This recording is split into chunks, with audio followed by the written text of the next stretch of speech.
For me, similar to Keanu's story, I grew up with uncles in prison. So I have memories of every weekend heading to Walpole and Norfolk State Prison to visit my uncles.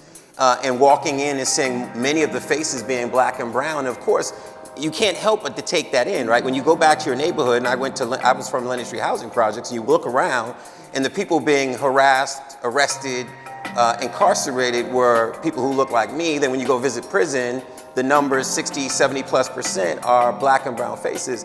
That tells you something, right? Even if you internalize it, you're thinking, why are we so criminal? And then you go to Chicago, then you go to Detroit, then you visit LA, then you go to Louisiana, and you go across the country and you see the same thing. We're just starting to realize that the data tells us, and has always told us, that black and brown folks don't commit any more crimes than white folks, but power has a privilege.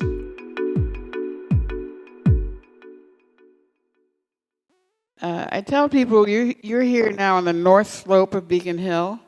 This is the largest collection of Underground Railroad sites, urban sites in the country. You can see it when you walk out. It hasn't been disturbed. Those alleys that run along Beacon Hill, Holmes Alley famously runs at the end of Smith Court. Gardens connect now. You can imagine yourself being part of the Vigilance Committee here in the black community, and having the funds and the resources and wherewithal to be able to help people who are fleeing north. They might be coming with someone. They might have come with a family visiting the Capitol or one of the bigger houses on the other side of Beacon Hill. Could have been me. At 2 o'clock, I would have said 2 a.m., you know what? I'm not going back to Georgia or wherever. I am going to go out the back door of this house with this child I have, and I'm going to be picked up by a member of the Vigilance Committee, and I'm going to be taken somewhere. Sometimes it was just a few blocks away. Sometimes it was to Canada or Maine or New Hampshire. But that is a wonderful story of the kind of work that was going on in this period. You can see copies of the log books of the Vigilance Committees. They were here and in Pennsylvania, Philadelphia, et cetera. You can see them. You can go online and Google it and find copies. So that wonderful story of how people came together to really help other people as they were fighting to abolish slavery is just part of our DNA here. And you're sitting in a space surrounded by the spirit of those who were here before and who engaged in that work. So we feel we use this space to come as they did, to gather, to come together for the work of our time, and to consider what we need to do, and to wrap ourselves in history as we come forward, as we think about the issues of today. So here you're looking at the sign that the black community put up. Caution colored people of Boston, one and all. You are hereby respectfully cautioned and advised to avoid conversing with the watchmen and police officers of Boston. This was April 24th, 1851. Our director of education, Lamerty Frazier, was working with a police department who was coming through the museum, and at the end, the captain or the head of the police department saw this sign in our gift shop, and he said, oh my goodness, this has been going on a long time, and I'm paraphrasing. I hadn't put my head around how long we've had these tensions. So tonight we're going to come together and consider the criminal justice system. People in this community petitioned to change laws. They snatched people out of courthouses. Shadrach just snatched people right up out of courthouses and spirited them away. They obviously broke federal laws because they found a home for people who were moving to freedom. So we're happy to be able to have consideration of where we are now, and a wonderful panel to do that. So we have such a distinguished panel tonight, and it's my honor to introduce them. Khalil Gibran Mohammed is a professor of history, race, and public policy at Harvard Kennedy School. He's also the author of The Condemnation of Blackness, Race, Crime, and the Making of Modern Urban America. I'll just add a side note. He's my former director at the Schomburg Center for Research in Black Culture. And thanks to this program, we get to be together again. Then we do have with us Keanu Harris, who is a 2018-2019 Pan America Writing for Justice Fellow. She's a PhD candidate at Arizona State University. Our third panelist is Michael Curry. He's the immediate past president of the Boston branch of the NAACP and a member of the National Board of Directors. And finally, but not least, our moderator tonight is Tina Martin, who is the host of a local USA series on WGBH World Channel. She's also currently the Associate Professor of Journalism at Boston University. Their full bios are in your handout. Now let's welcome our guest and enjoy the conversation. We are all, for the next hour, family. I hope that we're family beyond that, but what that means is the four of us are going to have a conversation, and everyone is invited to chime in and listen to us and learn. And you know, if you have questions, we certainly want to make sure that everyone has their questions answered. And like I tell my student, the best question is the one you want the answer to. So whatever it is, don't be afraid to ask it, because I certainly am going to do my part as well. Let's start the conversation. We'll start with you, Khalil. Let's just get into it. What is criminal justice reform? What is it? Well, it's many things to many different people. For some, it is lowering the cost of punishment, meaning that people are invested in shifting their budgets away from the cost of incarceration, for example, to other goals, particularly in red states. This has been a major thrust. For libertarians, criminal justice reform is often about getting the government out of the way.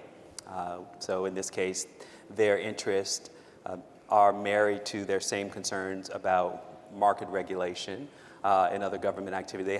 Libertarians happen to be very much opposed to drug prohibition, which they see as a huge overreach for the government. And then you've got liberals who think that racial disparities indicate something fundamentally wrong with how we've dealt with inequality in America, usually for poor people of color, and they think that it's been too harsh and we sort of want to deal with it. Then you've got progressives, and somewhere between progressives and abolitionists are people who believe the system was built to be racist, to be a form of racial control, has been functioning like it was built, and if we want a different system, then we've got to tear that one down. So that's criminal justice reform. All right. Oh, that's loaded. Yeah, that's loaded. Okay, Michael Curry, you look like you want to say something. No, I think he covered it very well. I think back to a few years ago, following Michelle Alexander's book, The New Jim Crow, the NAACP National, we put out a report called Born Suspect. And it looked at an aspect of our criminal justice system. And as a longtime policy person, some 25 years now, doing policy work, different messages resonate with different people. So if you're speaking to policymakers, it may be a money argument. It may be that we're over-incarcerating and undereducating, and we're paying too much money, and there's a cheaper way to do it. If you want to appeal to someone's heartstrings, you talk about we're doing it the wrong way, and people are incarcerated that should be released. They're nonviolent drug offenders. It's amazing when you think about you have to come to the conversation with policymakers with everything, just so that you get a majority of them to move on it. And I think where we are right now, where you've had historically even Democrats, many Democrats hesitant to do criminal justice reform, to have Republicans now talking about criminal justice reform and passing laws is pretty remarkable, although they've been cautious about the changes that they're making. And we can talk a little bit about what their caution has been, how it's manifesting itself in some of these laws that aren't going far enough. Keanu, Michael talked about heartstrings. And so before we started the panel, you said you were comfortable talking a little bit about your story. So tell us a little bit about it. Well, myself, I was married to a formerly incarcerated person. So he was incarcerated for 20 years. So we have 3 children together. So that meant raising my children with their father being gone for 20 years. And so that meant going to the prison every weekend.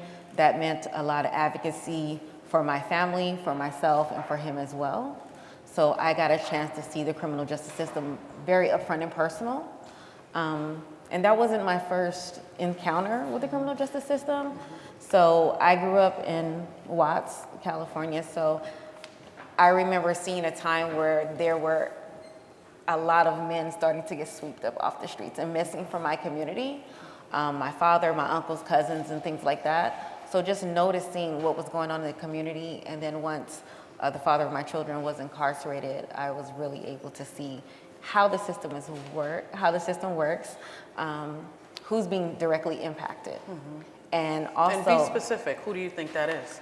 poor people, Black and brown people, and also seeing that there's a silence and a stigma around it.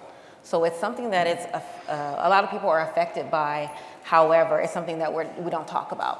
So you could be sitting right next to someone who's directly impacted, and we don't know who our community is. And Khalil, we're talking about impact. Talk a little bit about that. You know, we're being specific. We're saying these are Black and brown people who are being unfairly targeted and treated. Yeah, so I mean, I'm always interested in the assumptions we make when we define the problem, because I often think people get tripped up on what these statistics actually mean. And so, for example, we have a system that is roughly 70% of incarcerated people of color, largely African Americans, Black identified, or Latinx community members, and then 30% otherwise. And you know, if you put that in the world, let's just say 10 years ago, most people have been like, yeah, that sounds about right. You know, that's where the crime is. Right. And so that's what we would expect our prisons to look like. But if you have a kind of racist, essentialist idea about various groups, then you'd have a problem explaining that in 1970, the number was reversed.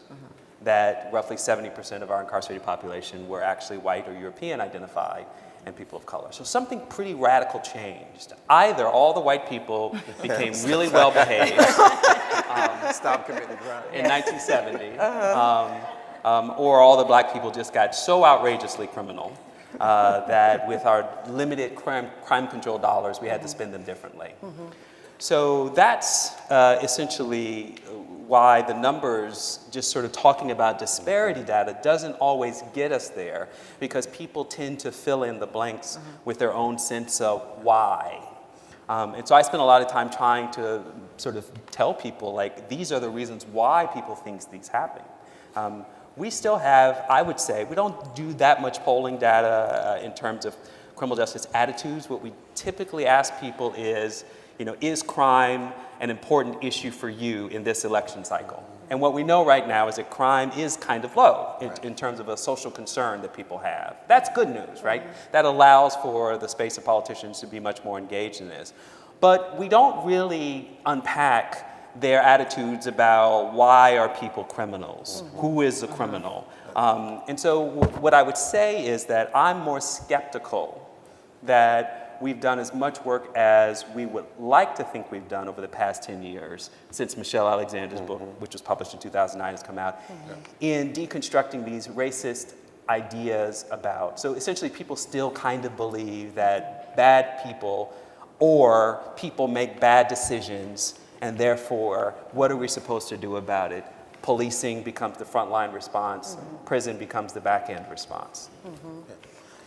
And I would just add, I think it's interesting, I often use the phrase, it's truth catching up to history. That we have this circumstance where in all these pockets of society, whether it's housing, education, healthcare, race has always been a factor. And we've explained it away. Society's explained it away. And now truth is catching up, that we're not health disparities, we're not dying of almost every disease at a higher rate, mortality, morbidity by accident. That this is about disparate treatment and in poor environments and so forth. Mass incarceration is that conversation we're just starting to have. Credit to Michelle in sort of introducing many of society to that conversation. And now more people are writing about it and thinking about it. For me, similar to Keanu's story, I grew up with uncles in prison. So I have memories of every weekend heading to Walpole and Norfolk State Prison to visit my uncles.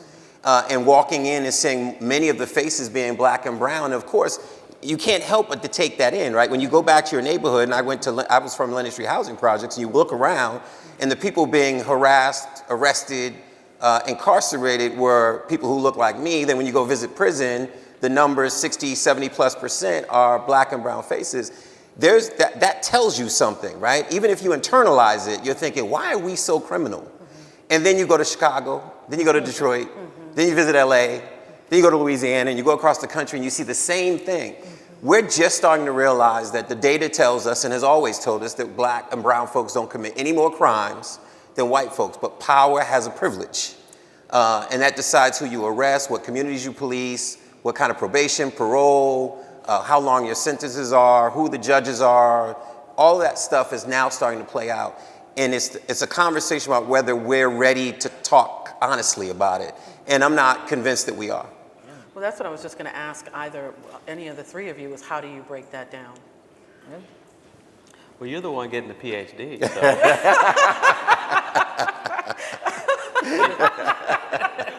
You have a long-standing, way more research than I do. Yeah, but you got the most. Oh, no, I'm just putting. So, Keanu, you talked about it up close and personal, right? So, talk to us about that, the up close. The up close is really taking a good look of who's in power, who holds the cards. And so that looked to me like, okay, so I'm going to prison. So I started noticing also who's in power outside of prison, but also who's in power in prison. Who has control over my visitation? Who is the third party in my life who now I have to consult as well and enter into this relationship with that person for everything? You're talking about like a warden, prison guards. Correct, wardens, COs, things of that nature, who are now, like I say in my writing a lot, they're now like the third person in my relationship. And now I have to consult them about how I conduct myself and how I raise my children and my family. And all of these things that should be very personal with your family are now very public. Yeah. So we all like evidence, and we like, research and discussions. And so, Khalil, Michael, how do you present research that would convince someone to say, okay, this is what you're talking about, I can understand it. I can't explain this away. How do you do that? Well, for me, it's funny. I was president of NAACP here in Boston for 6 years, and I used to say, if I could send every elected official and appointed official to a class on racism and history first, before we even talk about a policy issue, just so that we don't start with a deficit, because the problem is you come to these conversations and they don't have a basic understanding of our history to start that conversation. I think the challenge for us is, one, the people who usually do the data and research don't want to touch these topics. I serve in different spaces in research organizations, and there's also, even in the most liberal of them, a hesitancy to deal with race. And we don't have a lot of entities. I think about James Jennings when he was at UMass Boston and then at Tufts. There's a scarce number of black and brown researchers doing data on the things that we care about, that provide us with the data and the evidence to then walk into an elected official and say, no, look at this. And this makes the case for why you need to change this law or make this policy. We need to, one, create our own data. And that process is not really, I don't even see it much across the country. There are these established white institutions, and more of them are doing race kind of data. But we need to create more institutions that are doing that work. 25 years doing health policy, criminal justice, civil rights. People don't want anecdotes all the time. They don't want the heart-wrenching stories. They need you to make a compelling argument as to why something needs to change. So, this is interesting because I want to pick up on one of Michael's threads because I live with it. So I'm at the Harvard Kennedy School. And what was that chuckle for? Well, it is the belly of the beast of the critique that he's made with respect to the power that it has institutionally to shape national conversations as well as policy making. And having been there almost 4 years now, the school has no commitment whatsoever as a school, a commitment. Now, there's a difference between what I do in my classroom and the fact that I'm there, which a dean recently reminded me, well, I hired you, didn't I? But, race and racism is optional.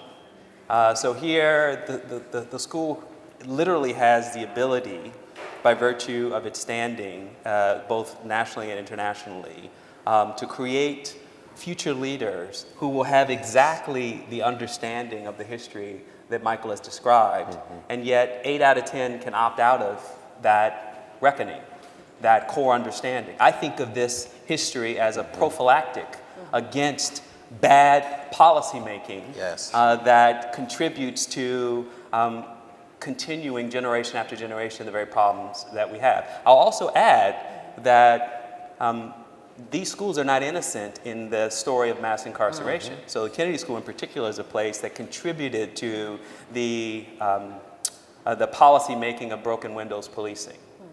Both James Q. Wilson and Bill Bratton came together there, strategized, and then deployed broken windows on the rest of us.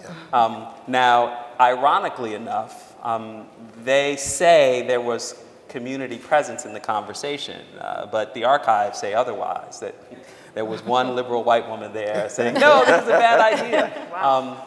So there are real consequences, as Michael has described in the present, and a long pattern of policymaking tables being dominated by people who are least impacted by the very policies that are being advanced.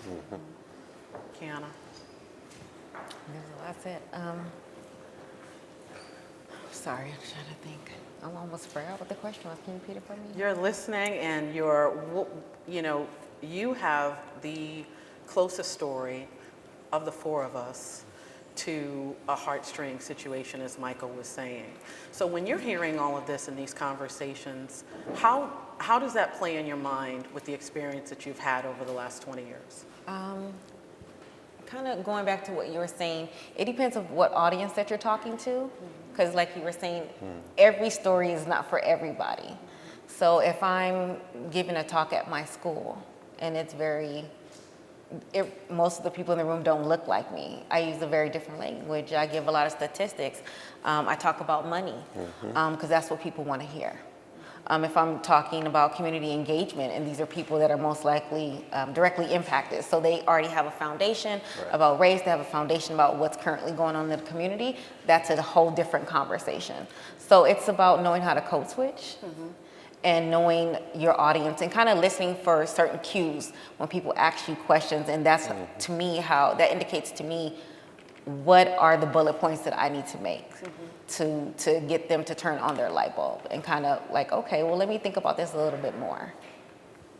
And just to close a point that she just opened, and that is we actually do need to close the gap between the community experience, voice, and expertise and the policymaking apparatus, which often is deliberately held apart. And while to some degree there are town halls, there are public forums, there are public events, a lot of this is just management of kind of the public role in policymaking. And so some of the most innovative work, and probably Michael was part of it with the local chapter here, is about bringing, for example, formerly incarcerated people into community activism, and then that organized work going into political circles and policymaking circles to demand a seat at the table. Correct. So you think organizations like NAACP, ACLU, those are just a few. Is that where you're thinking? Well, to the extent that they have recognized that their own blind spots, I mean, both the NAACP and the ACLU have also been elite policymaking influence spaces. The NAACP even more so within the Black community. And so the degree to which they have recognized that we have to work with people, we have to bring them into our strategy making session so that we are smart and also we know what we want because we have people at the table who know what a solution actually means to them. You know, I would add something. I often make this comparison to the film Sixth Sense with Bruce Willis. And the little white kid in the movie always says, "I see dead people." And I make that comparison whenever I get a chance to race. And I say to people, if you don't see it, it's because you don't want to see it. is because you're covering your head up with the pillow and you just don't want to pay attention. It's so clear in our criminal justice system, from who gets arrested to bail, who gets sentenced, all the discretion along the process of our criminal justice system is usually made by white males. And as an NAACPer, I had all the folks along that continuum come to me for help. And I'll tell you, it's a hard thing, because when you're an advocate, a civil rights activist, and an inmate calls you and you don't know their story or her story, you have to make a decision. Do I shift resources from housing and education to help this person who says they were wrongfully incarcerated? And a young man, Daryl, just got out of prison for many years in prison. I think people have heard his story. He called me, or actually wrote me a letter when I was president, and said, hey, I'm wrongfully incarcerated, come see me. And that's not something that many branch presidents will do across the country, because they don't have the resources to investigate your story to determine if you were guilty or if you are wrongfully prosecuted. And I went to visit him, and he was shocked. Shocked that someone actually paid attention, came out to see him, and is recently released, and tells the story about how few people paid attention to him. It's an amazing thing about how we write people off when they're incarcerated, guilty or not. That people, even their own families and their own communities, stop paying attention. And what I say to them whenever I'm invited to go in and speak, is I say, we need you back. We need you back in our communities to vote, to raise your kids, to raise your grandkids, to start your business, to work in our communities, to join the trades. And it's interesting that they are heartened by the fact that someone is inviting them back, and telling them that we need you to finish your term and get back in our communities. But when they get back, that's a whole different story in terms of challenges. I'll let any of you take that. Right now, reentry is very, very important. The resources are lacking. When people come back home, like you said, they need to be welcomed with open arms, because whether people like it or not, most of the people that are incarcerated are coming home one day. So what are we going to do to open up our arms and our heart to these people and give them a second chance at life? So that means making sure they have housing, making sure they have jobs, making sure they stay connected to their families, which for most people is their lifeline. So if you don't have all those resources in place, that's the recipe for disaster. If I can't get housing because of my record, if I can't get a job because of my record, if during this time all these programs have been cut, I haven't gotten an education, I haven't learned any particular quote-unquote skills that will make me employable, if I don't know about what resources are available or what other nonprofits are out there other than ACLU and the kind of big ones, what are you going to do? That's like a recipe for disaster and making people go back in. I mean, it's pretty incredible when you think about the 1994 crime bill being the policy instrument that explains much of what Keanu just described. It was the crime bill that gave us 100,000 more police officers, 10,000 more prosecutors, and billions of dollars in new money for prison construction. But it was also the bill that eliminated public welfare access for anyone who had a criminal conviction. And so what does that mean? You take a big step back, so like, what does that really mean? Well, it means civil death for people. And of course, we're watching some of the work around re-enfranchising for formerly incarcerated, but it means that you essentially are a ghost in your community. So the philosophical basis for punishment as a form of incapacitation, which was how we got to the logic of mass incarceration, we're just going to pull these people off the streets and warehouse them, as many as possible, and that's going to drive down crime. And we talk about the fact that there has been no proven relationship between that actual work and crime rates. Yep. But secondarily, so then what does that mean for the kind of society that we have? One of the things, aside from meaning a society that has both meant to disappear people, to destroy their lives, and to eliminate them from having to have any say in the future of their lives. Let me give you, at the front end of the system, what that looks like. So we know that marijuana possession is the most common drug offense for the vast numbers of people who regularly in cities and states where marijuana is still illegal. We know that's the most common offense. We also know, medically speaking and scientifically speaking, marijuana is less addictive and less harmful to our society by every measure than alcohol. Okay, so just put that as a bookmark. In New York City, which experienced the highest rates of broken windows policing, zero tolerance policing, or stop and frisk policing, 4 million people over 12 years, tens of thousands of people annually for marijuana possession. I'm getting there. What was that all about? So think about it. We know from the assessment that 90% were not even charged with anything. No summons issued, no arrest, nothing. We know that only 2% were ever found with actual contraband, that is either drugs or guns. We also know that white men were found to be twice as likely to have guns or drugs on them when they in fact were subject to it, although 80% of those stopped in New York over that period were black, around 52% black, 30% Latino. So coming all the way down then to young people, turns out that stop and frisk was really about finding a small bag of dope when they found it, which was very rare as I already described, for the purpose of putting the person in the system. Not to put them away, but to get them in the system, which would then make it that much easier to incapacitate them. So our entire logic for the past 20 years, at least since the crime bill, but certainly going back over decades, was to basically render people non-citizens in our society, to give them no control over their lives at whatever future point they earn their freedom back, which is really, in the world that I operate, an economist's vision of the world. Scarce resources, how do we distribute them efficiently? And therefore, we find a mechanism of deservingness. These people deserve access, these people don't. They disqualified themselves based on rational choice. And that's the world we've lived in.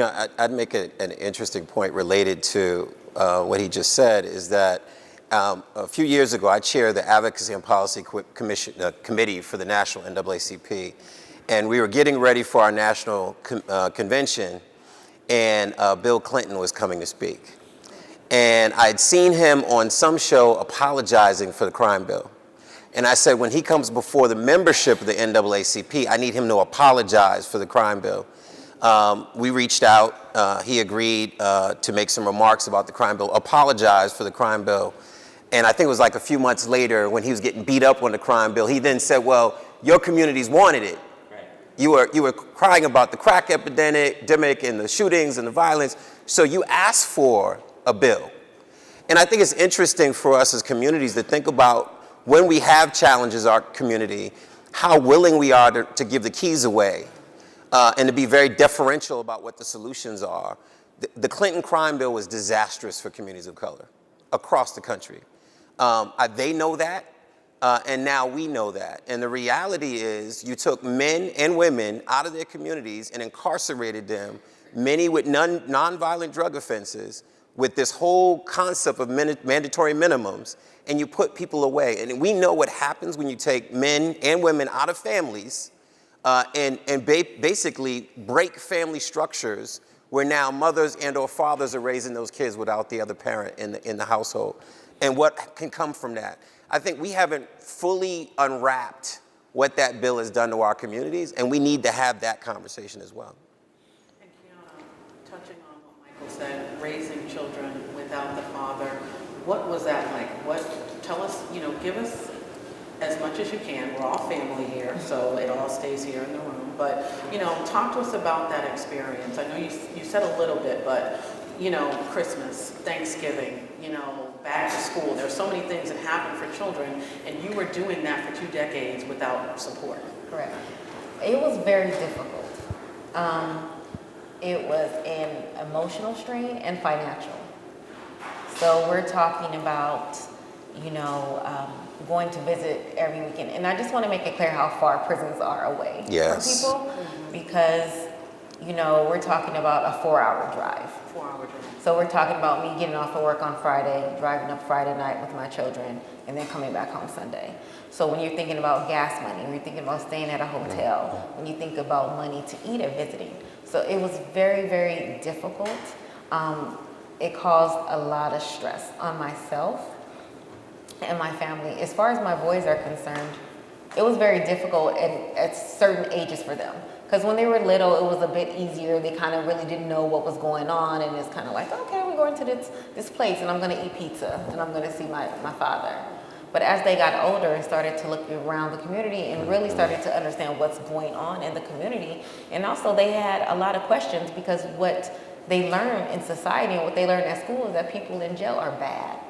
So then having to reconcile, is my father a bad person? Right? Because that's what I'm being taught. So them having to come to their own conclusions about what is right and wrong and having questions about humanity.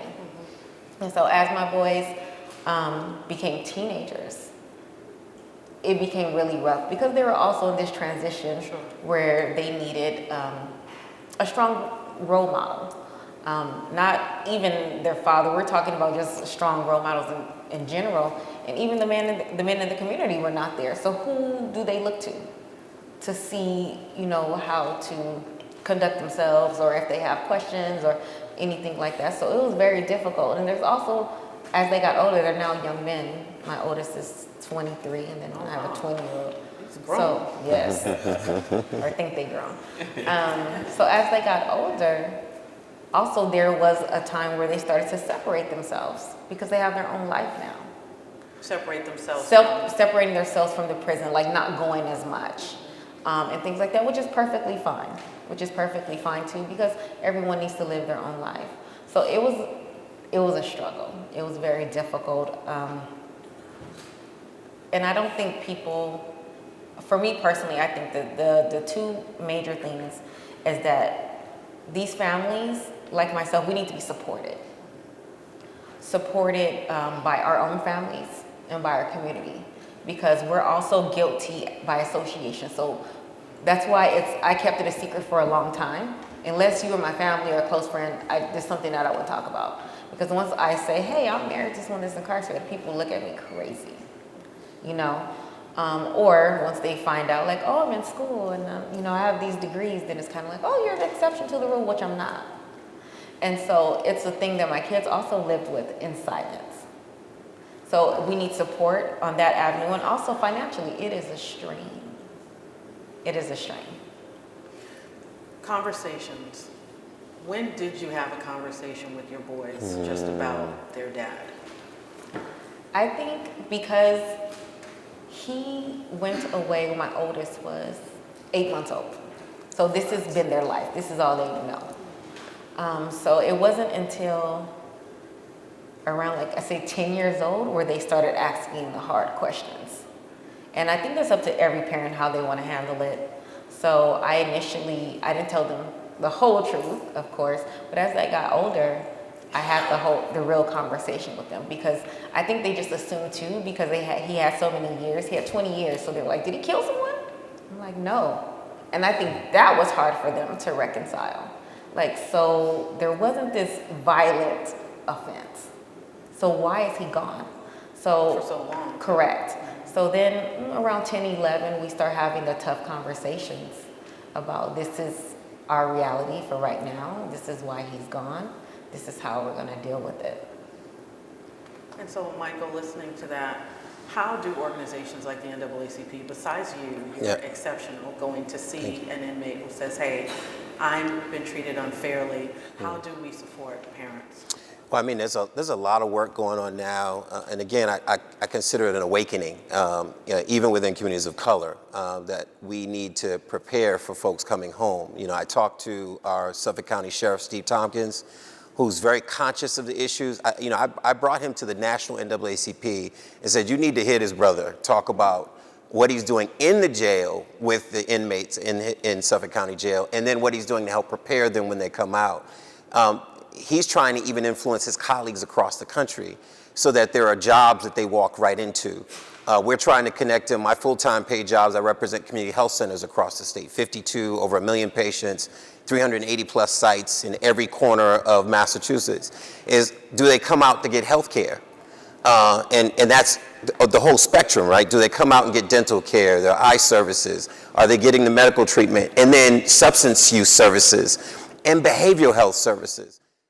You know, when I think about the Exonerated Five and their story that I watched, and hopefully everybody in this room has watched the three or four different versions of their story, all I could think about is gladiator school.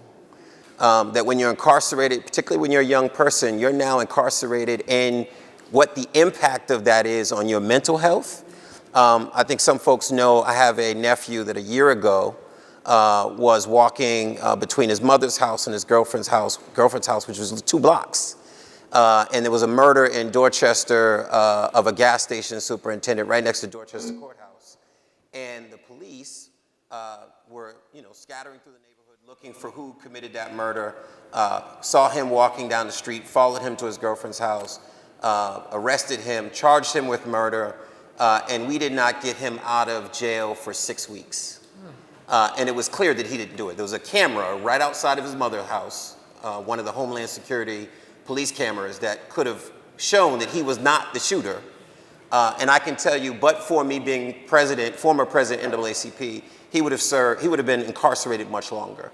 And so the question I'm sure everyone's asking is, how did that happen? That's a long time pattern. I mean, we've got this historical marker here, which is about the power and the political control over other human beings for reasons having little to do with crime. So let me unpack this a little bit and use your nephew's example. We have perverse incentives in the criminal justice system that reward something that has nothing to do with punishment and justice and everything to do with professional standing, with prestige, with the advancement of one's career. So in prosecutor circles, assistant DAs make their bones by winning cases. And it can't be any easier than to win a case, particularly a high-profile murder case, when you have a black young male suspect in the vicinity of the crime. I mean, who's going to question that this is the person who's done it? And we could talk about, put footnotes around that, but essentially, that demographic and this criminal justice system built to incentivize prosecutors for the purposes of their own clearance rates, success rates, and professional careers means that black people have been the currency for them to have individual success. The same is true in places like Ferguson, where it was clear it was a starved municipality for the purpose of trying to pay its own bills. They had an actual plan to feed off of the black community with all sorts of wrongful arrests for the purposes of tacking on fines on these people so that they could make budget.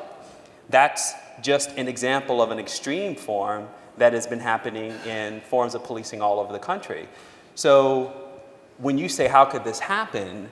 Well, how it can happen is that the laws were built to protect the power of the stakeholders of that system. We know, for example, that prosecutors don't have to hand over exculpatory evidence in basically the vast majority of criminal cases. So if a prosecutor has evidence where they know that the person who they have facing trial is innocent, they don't have to reveal that to the defense. In the name of what? Like, you tell me. But when you go to change those rules, when people actually propose, well, let's fix that, then what you're doing is you're weakening the power of the prosecutor. So what's the next thing they're going to say? Well, we're going to have murderers running free reign all over the country, terrorizing communities. And we need this power because this is the way that we're able to gain leverage over the defense and our suspects so that they can admit that they've actually committed the crime. Right. Which is why 95% of those facing prosecutions in this country are pleading out, because we have these ridiculous penalties for the vast majority of crimes that there actually is no victim. But in America, as the outlier of the world, we've decided that 20-year sentences, we can throw around like piñata candy. Correct. And so that's where that power rests in a system that is an $80 billion system, the vast majority of which has nothing to do with private prisons, which is overwhelmingly in immigrant detention in the federal system, which is only about 10% of our entire criminal justice system, about 200,000 people as compared to 2 million in the rest of the system. What we really have is a system that feeds communities from the police officers to the guards, to the wardens, to everybody else who are the food vendors, who need this system to be as big as it is because that's how they make a living. Correct. Michael, do you want to add something? Because we are going to go to questions and answers. You know, the only thing I would add to that is that all of us aren't innocent, right? I mean, I grew up in Lenox Street housing projects. I grew up Quincy Street, Blue Lab during the height of the crack epidemic and the wars between many of the gangs and the city of Boston. But I'm reminded of a shooting on Humboldt Avenue where a young man shot a Boston police officer in the face. And if folks across the country were calling me because they saw that story in the video of the police officer walking up to the car and the guy getting out of the car and shooting him in the face. That next day, that night, I was getting calls from the police, from residents. This is after Michael Brown, so people were concerned that the body was laying in the street and the police weren't coming up. It changed the policy of Boston Police after that, because they did leave the body in the street for the kids and residents to see. I was getting calls saying, hey, he could have got medical attention. They left him in the street. I was on the phone with Commissioner Evans. I was talking to, at that time, Chief Gross, now Commissioner Gross, and it was tension. I did something that's really unorthodox for an NAACP leader or activist. I went to the hospital to check on the police officer and walked into a room with all police officers, and the tension was real, even for me. To walk into emergency room with all the blue, just to say, you know what, I'm concerned about your officer too, though I am still concerned about how this young man was treated, and I need to find out whether he could have got medical attention. That's a tough thing to do. But I say that to say this, that within a week, the family came to the NAACP meeting because they wanted answers. They wanted to know what I knew and what we were finding out. And they came and they sat in a meeting, and we're having a business meeting for the NAACP, and half the room is the family of the young man that was murdered, or killed, I should say. And the sister stood up, and the sister said, Michael, I'm not saying my brother didn't do it. He said, but you have no idea what my brother saw growing up and what we went through. You have no idea about the experiences he had and the abuse he experiences that made him what he was.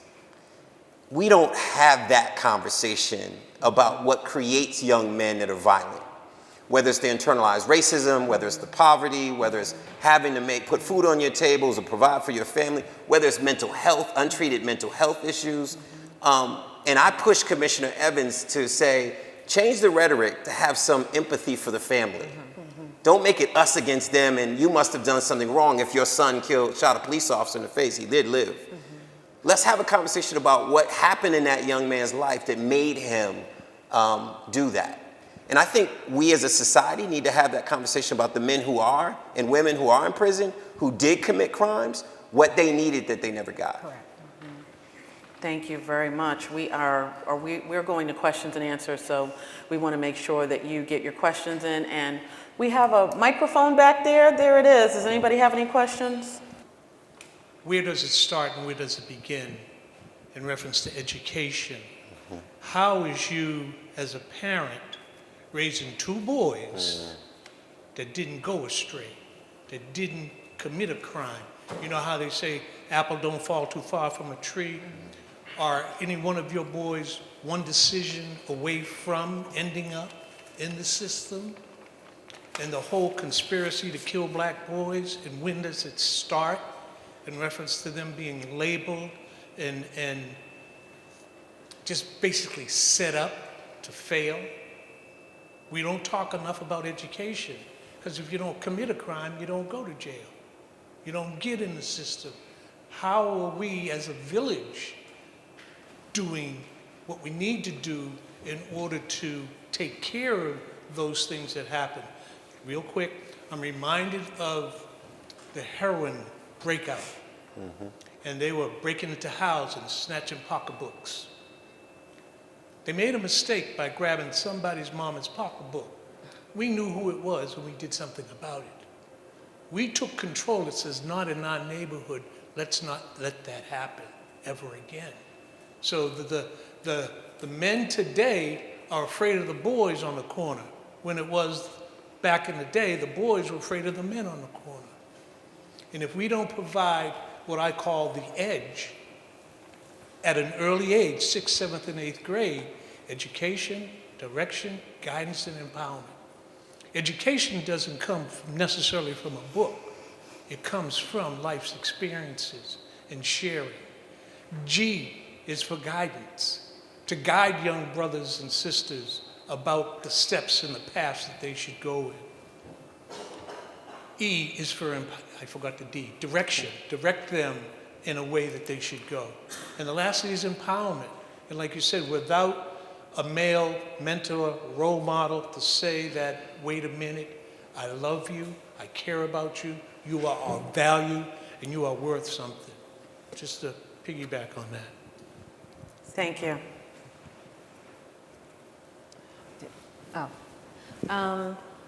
What was important to me is to build community.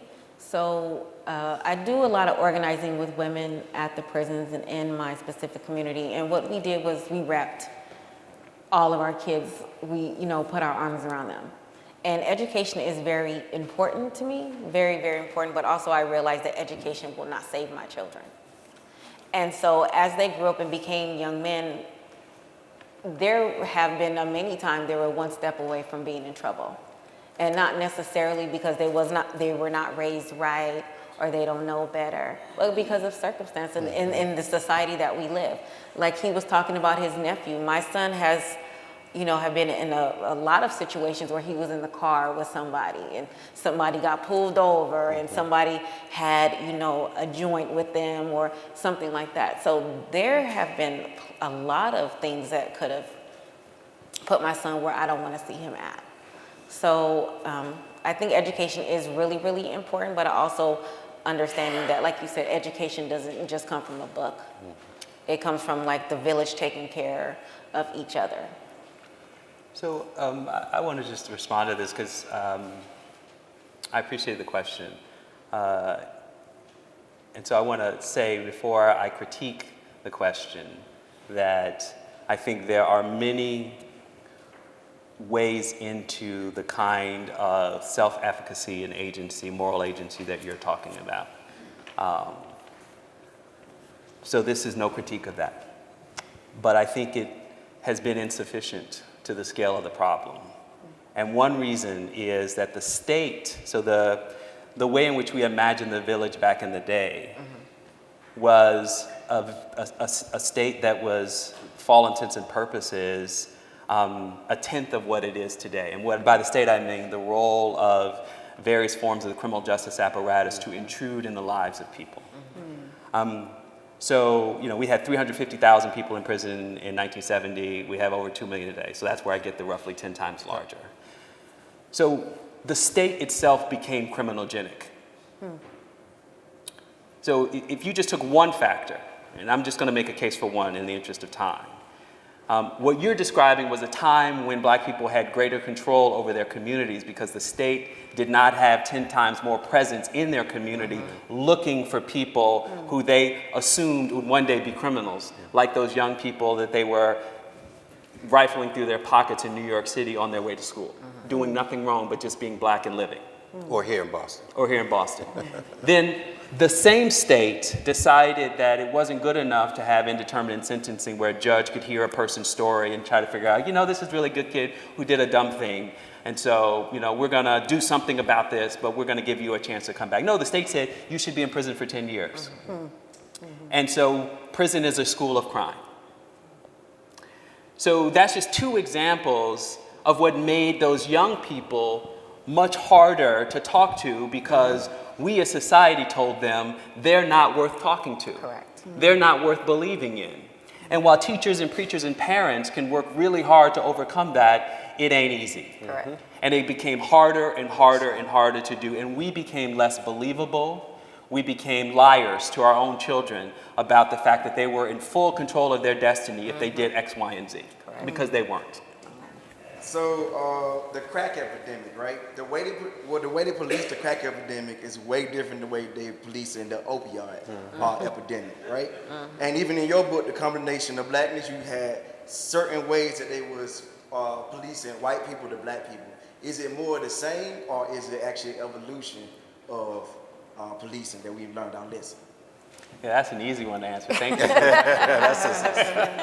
Yeah. No, I mean, you've answered the question yourself. It is, I mean, I would take the evolution part because it's not exactly identical. But for those that don't know, the shortest version of this is that historically, if we hold crime and violence constant, particularly as committed by Northern European immigrant groups, first, second generation Irish, Italians in this city, I don't have to say much more. The response by the early 20th century for the rest of the century was essentially to do as little harm as possible, to make fine distinctions between individual really but tough guys versus kids caught up in underground economies and making bad decisions. And so it was, relatively speaking, a kinder, gentler criminal justice system responding to white people in Boston and other cities.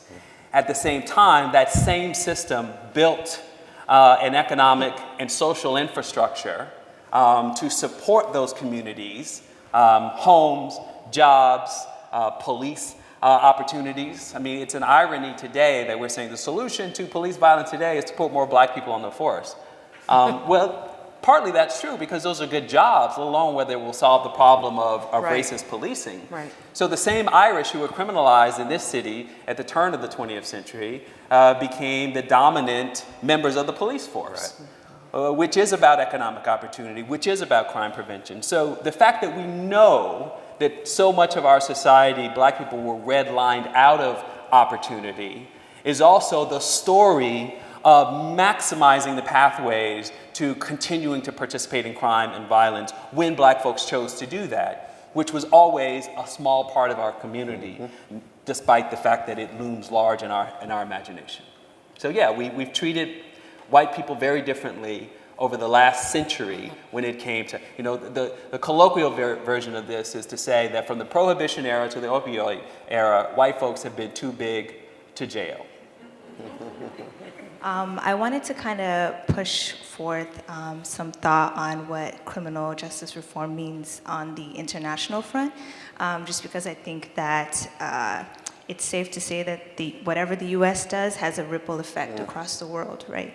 And just speaking from my experience in the Cape Verdean community, even as immigrants who sometimes, depending on our documentation status, may or may not have access to certain privileges that come with being, having a certain citizenship.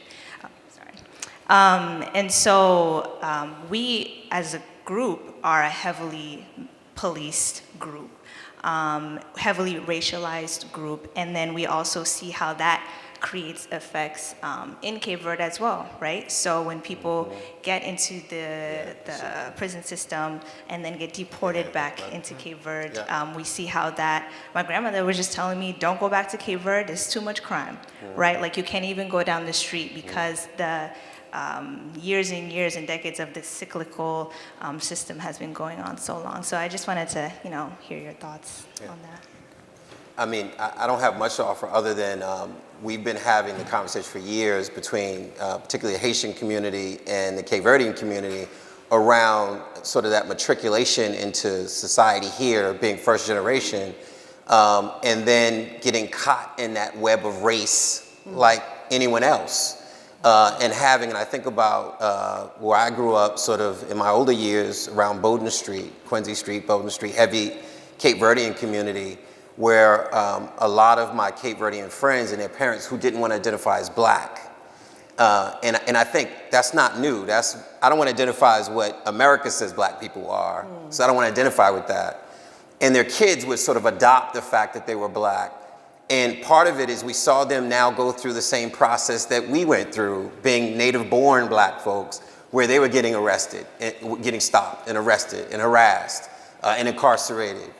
And getting into drugs and getting into crime. And I remember sitting in a meeting in the Cape Verdean community, we're like, how did we get here?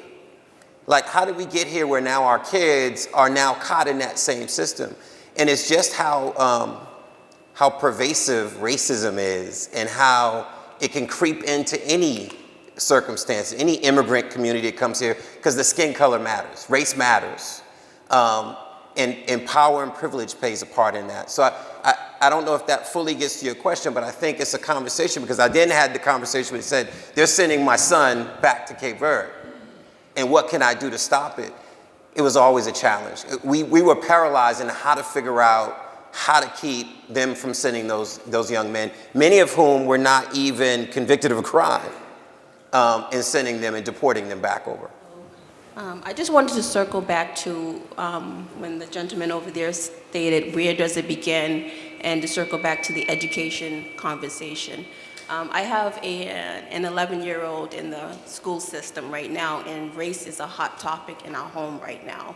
And he strongly feels as though his teachers cannot relate to the way he feels. He's constantly feeling as though they don't understand him because of the color of his skin.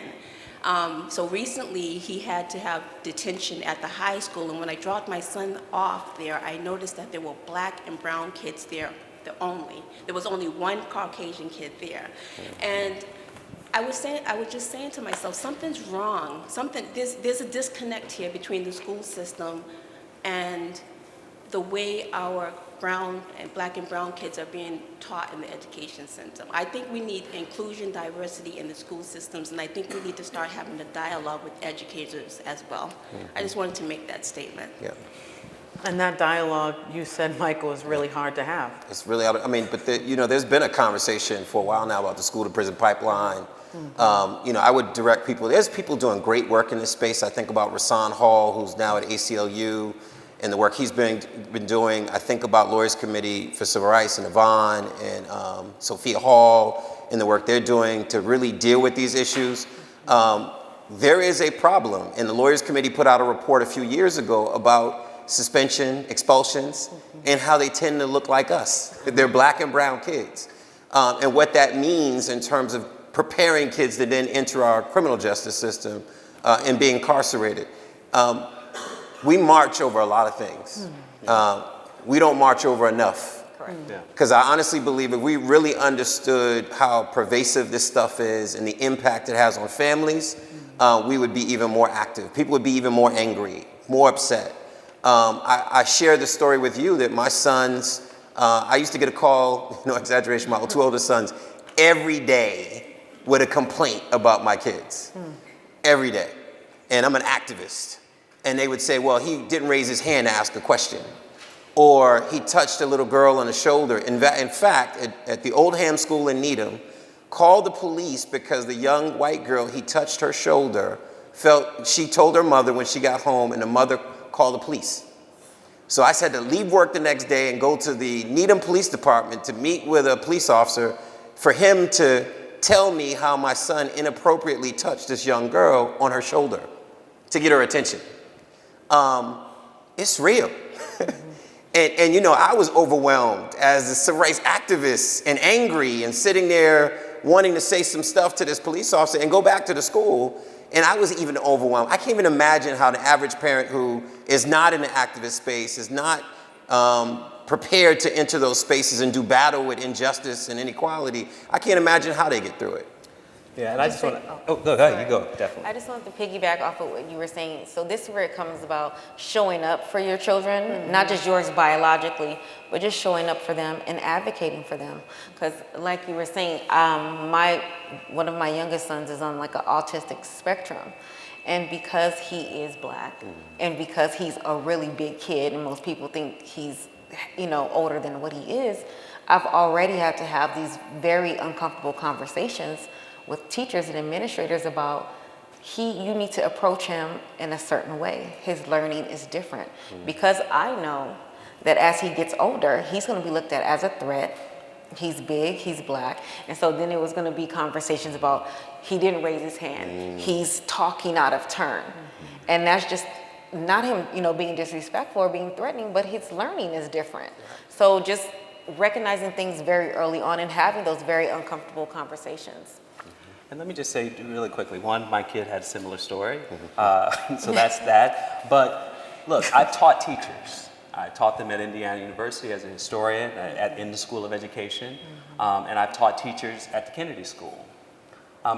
We produce 80% of our teachers are white, vast majority of them are white women, And in those teaching environments, if they didn't have my class, they wouldn't know diddly squat about the students they were going to encounter. Yeah. Because nothing about their training said this is something you have to learn in order to be an effective teacher in a diverse world where the vast majority of people are going to be these people one day.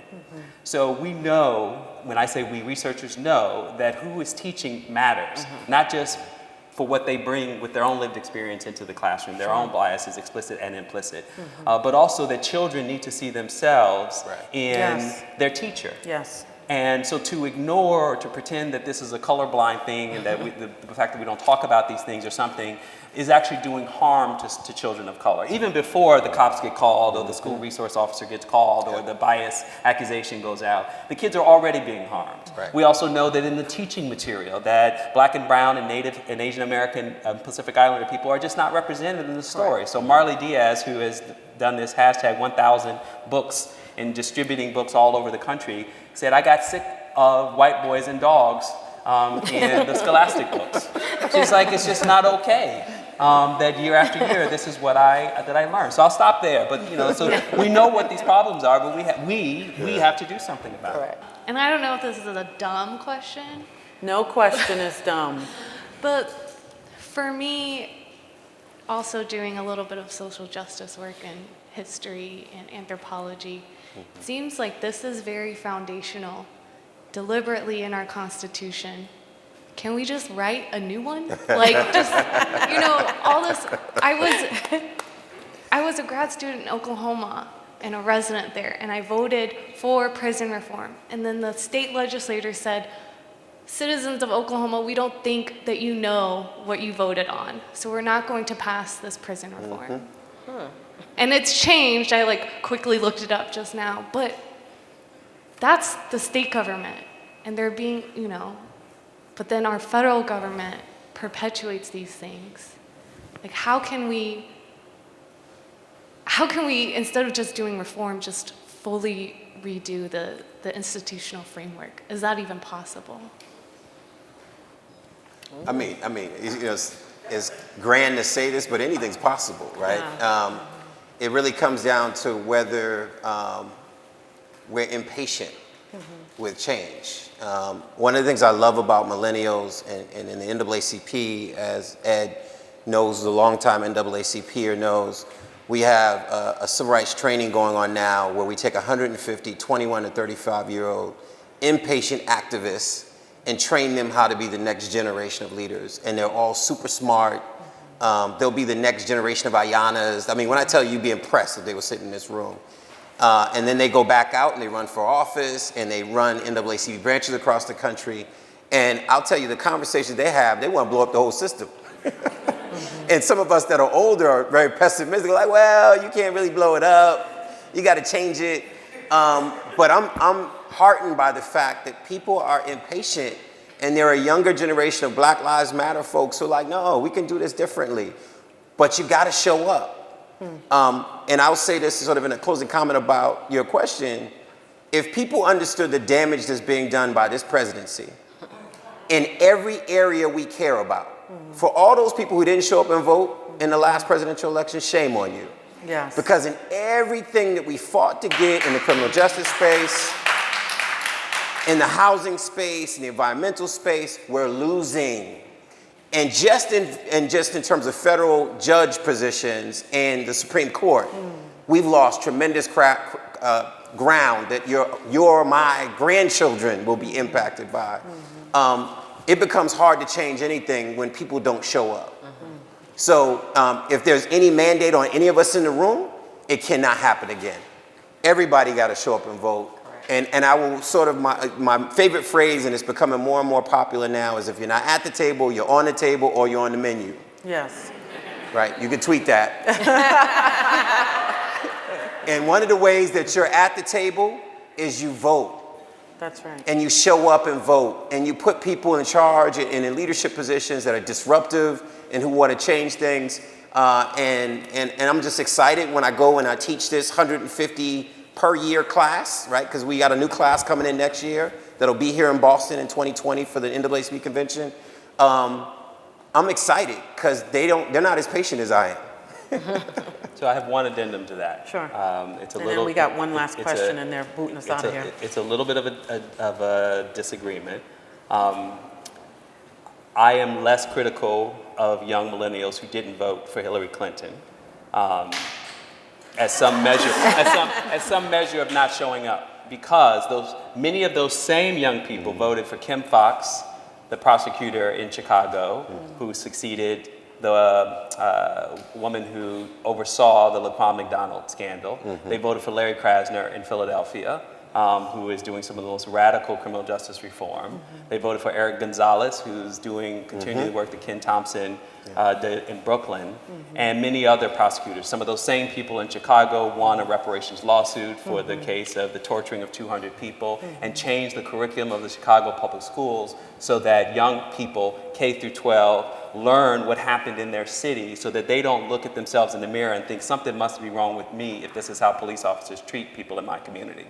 So in the criminal justice arena, the action is in your local community and in your state offices. Absolutely. And I would rather not continue to beat up on those young people who didn't vote for Hillary Clinton in some way that explains how Trump became president, and mobilize them and encourage them to run for offices, to vote in local elections where it really matters to the quality of their daily lives. Absolutely. I agree.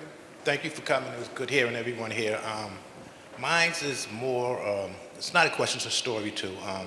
I'm the person that you were talking about. I've been incarcerated. You know, I'm putting my life together. We can't hear you. I've been incarcerated. There you go. I've been addicted to drugs. You know, I'm 3 years now in recovery. Good. My concern, you know, I grew up in Boston. I'm a Boston resident. My concern is the institutional racism. Like now, certain things that you see, like in the newspaper, that you have to speak a second language to get this job, or you have to have a driver's license to obtain certain jobs. How are y'all going to work to try to change? Because I noticed that in my community, that most of the people that I know that are affected is because maybe they have a suspended driver's license, so they can't get this type of job, or they don't speak a second language. You know, and Mr. Curry, I was listening to you, was talking about the DAs and what you were saying. I mean, I understand all that, but being a person that has been incarcerated, what I notice that we need help on is the public defenders that's defending us. Absolutely. They're not giving us the same defense Absolutely. that a white candidate might have, or the same bail, because, you know, like waiting to get bailed out on a situation. I watch white inmates come in 3 and 4 times and released to drug programs. I've seen them get their gun charges dismissed, while the same person of color, like myself or whatever, is still sitting there waiting to be bailed or waiting to have a trial or whatever. We're not getting the same consideration, you know. And I guess it's like the gentleman said, a lot has to do with people being able to identify with my situation, what I've been through. And when you have these court systems, which you have a lot of white judges, DAs, public defenders, they identify with the white incarcerated person because they see them as their son, their daughter, their father, or whatever. When it comes to us, we're just seeing like the person that deserves to be there. You know, and my thing is, how are you going to work to try to change that? I mean, there's a lot there, and I would defer to two of you to add on. I don't think it's complicated though, right? It's diversity in the system. It's getting more black DAs, more black and brown prosecutors. Throughout, you know, I think of people like Sharice Perry, who's Mass Black Lawyers Association. There are people in this space that are already trying to do this work, creating a pipeline of people to enter those positions. If you get people there, and particularly that are black and brown and conscious, because it's not always good. I mean, I always tell people, you can have a black cop, and the cop could be black and still do the same things that the white police officers do. But to get them there and have them be conscious and be in the room when there's a policy being discussed or decision being made. I always think about Mark Conrad, who was a former state police officer, was on the parole board. And Mark always talks about when he was in those rooms and he was the only black face and they were making a decision about people going for parole, there was clear that there was a decision around black candidates for parole versus white candidates. And he felt like he had an onus to be the equalizer in the room to say, no, what's different about John's case than Jeffrey's case? We need more diversity for that reason, and I don't think it's complicated. It requires everybody showing up. It requires getting more people to go to law school, to get in that pipeline of law school, to get in that pipeline of law enforcement. There are some barriers to law enforcement that I challenge the commissioner to this day in our system, where there are too many white officers entering the police departments at every level of law enforcement. And one of the reasons is veterans preference, that you immediately get a boost up in hiring as a police officer if you're a veteran. For some reason, a lot of black and brown vets don't come back and come to police departments, but a lot of white males do. And then they dominate our law enforcement. That needs to change, but it insults the veteran, maybe, to say, no, we can't give you that preference if it's creating a racial inequity where there's not enough black and brown police officers on our police departments. We need to have that conversation, but people are uncomfortable with that, changing those laws to allow for diversity to be a factor in how we hire and recruit. So there's a lot to this that you don't have to make it up. It just requires you showing up. Showing up to talk to the commissioner, showing up at legislative hearings, at city council hearings. They're happening. Oftentimes, we just aren't there. And just piggybacking off of what you're saying is about showing up. I know right now at ASU, where I'm currently at, there has been a creation of a legal pipeline program that are trying to tunnel these young, underrepresented kids and kind of black and brown kids into law school.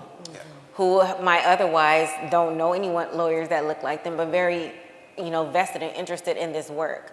So this program was created by Dr. Brian Brayboy and Dr. Jeremiah Chin, who they held classes, they helped with LSAT prep. They have DAs, prosecutors, judges, who are people of color, come in and talk to these young people and give them a bird's eye view of what the system actually looks like. And so it's been very successful. I think they've done about 2 rounds of it. And the only thing I'll add is we also need to hold those that are in those jobs now accountable. Correct. I mean, that's long term to create a pipeline, but race matters, and we need to actually identify when it shows itself in decisions and then hold people accountable. And that requires that all of us demand that. There was a report put out a few years ago about our judicial system in Massachusetts that, almost like the Institute of Medicine's report in the early 2000s, that said doctors were treating their black and brown patients differently, which validated that activists stand on the street corner in Lennox Street Housing Project when I was a kid. They said, white people don't give us the same medicine. And they cut our legs off, and they treat us differently. It took a report many years later to validate that was true. There are now reports coming out that are really pointing out, not just in Ferguson, not just in Chicago, but across the country, that we're being treated differently by the criminal justice system. And then we got to demand changes. Lori Tamor Berry, Lou Finfer, ACLU, there's a whole bunch of people, Lori's here. Those are people that I see in every meeting asking and demanding changes in our system, but they need that army behind them to make that change. Yeah, and I just want to emphasize this point and say the same thing just differently, and that is that white people are still in charge. If white people don't like the results, then they need to act on it. You can't integrate enough black folks into white-dominated systems where white people are thinking that the work was getting the black person in the room. You have to take it on yourselves to actually change the rules of the game to reflect your values, if in fact those are your values. Thank you all so much.